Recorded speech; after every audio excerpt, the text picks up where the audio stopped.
Welcome back. House Oversight Committee Chairman James Comer says his investigation into President Biden will not slow down for the holidays. He's announced he's sending his investigators on the road now. A lot of these people that we've asked for interviews and depositions, they're trying to use the holiday as an excuse why they can't come in and do it. So we decided we would make it more convenient on them and send our staff to depose them or interview them in their home area. So the first one we're doing is with the owner of AmeriCorps Health. Yeah, AmeriCorps Health is a company we've spoken about. Comer said that James Biden, the president's brother, promised to help AmeriCorps Health acquire capital with his Middle Eastern contacts. But the company now says he ended up defrauding them of $600,000. Some of that money tracked straight to Joe Biden. Watch this. They gave him $600,000. And by all accounts, Jim Biden completely defrauded AmeriCorps Health. He never provided any funding or anything else. But what's ironic about this for Joe Biden, not only was that a pure example of influence peddling, Joe Biden received the last payment from AmeriCorps Health. They sent a check to Jim Biden for $200,000 the exact same day that Jim Biden received that $200,000 check from AmeriCorps Health. They wrote Joe Biden a check for the exact same amount, $200,000. Joining me right now is Tennessee Congressman Tim Burchett. He's a member of the House Oversight Committee. Congressman, it's good to see you. Thanks very much for being here this morning. So it wasn't just foreigners that the Biden family were doing deals with promises of influence. That's correct. And they actually said they were going to get some Middle Eastern investors. That's why they got him. But, this is ridiculous. They keep saying this is a loan for a pickup truck or something. I drive a pickup truck, ma'am, and I haven't seen one for $200,000 off the showroom floor. This is clearly influence peddling, and it goes straight to the top as it has in all these other instances. But this one is in particular because it's an American group that you can follow the exact amount that went from Jim Biden to Joe Biden. It didn't go through one of the Hunter's 22 shell. I guess it did go through one of his 22 shell corporations created for this, but it's one of the first ones that the exact amount was delivered to him, not just a percentage of the big guy. So, Congressman, how do you know that AmeriCorps feels it was defrauded here? They paid him $600,000, and then that $200,000 of that payment, they paid that first payment to Jim Biden, and then on that same day, Joe Biden gets a check for $200,000. Have you spoken with AmeriCorps? No, ma'am. That's up to the investigators. But what they're telling us is that he did absolutely nothing, and he hides behind this arrogance of his brother being Joe Biden, and that's exactly what they've done. Hunter has done this time in and time out. It's just that they got, but with this, they got, the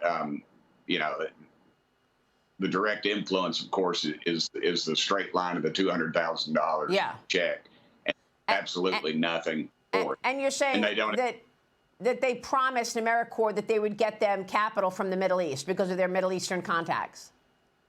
Yes, ma'am. Yes, ma'am. That's exactly right. Well, and of course, they didn't do it.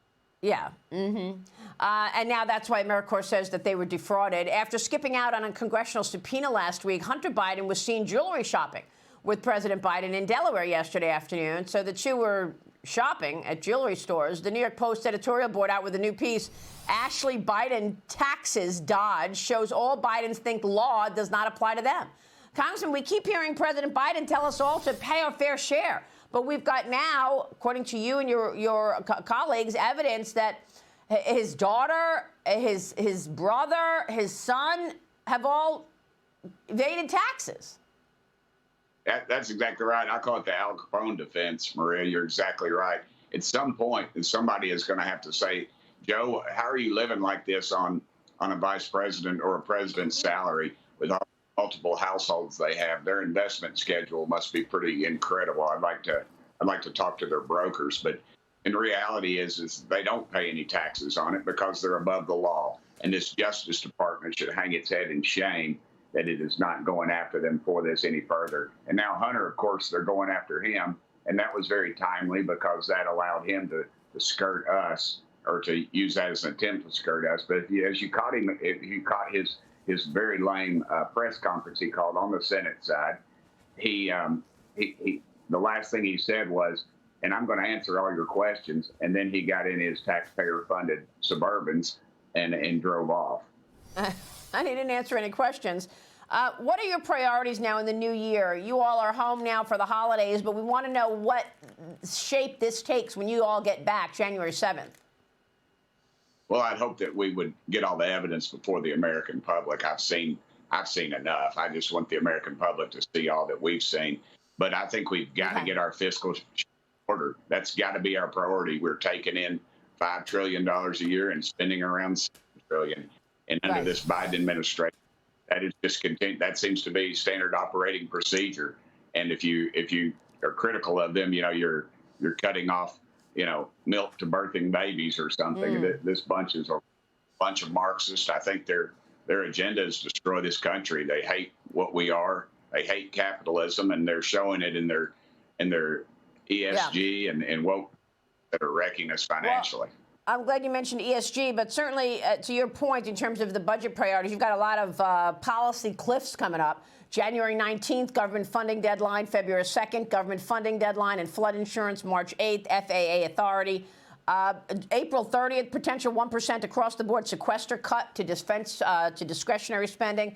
But I want to get back to what you just said on ESG. Tennessee Attorney General is now suing BlackRock, accusing the financial asset manager of breaching consumer protection laws by making misleading statements about their ESG, environmental, social, and governance investment strategy. BlackRock is rejecting the lawsuit. In a statement to Fox Business, BlackRock says they fully and accurately disclose their investment practices, Congressman. What do you want to see here?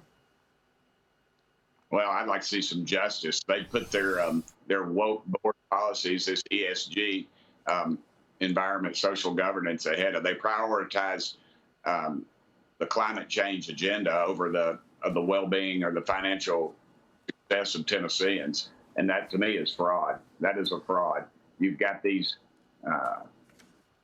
intelligentsia that serve on these boards, and then they're dictating what the investments are in over the wishes and the concerns of the consumer. And so they're literally ripping us off to support their woke agenda. Wow. All right, Congressman, we're going to be watching all of this. We so appreciate your time on this. Congressman, thank you. Merry Christmas to you. Tim Burchett joining us this morning.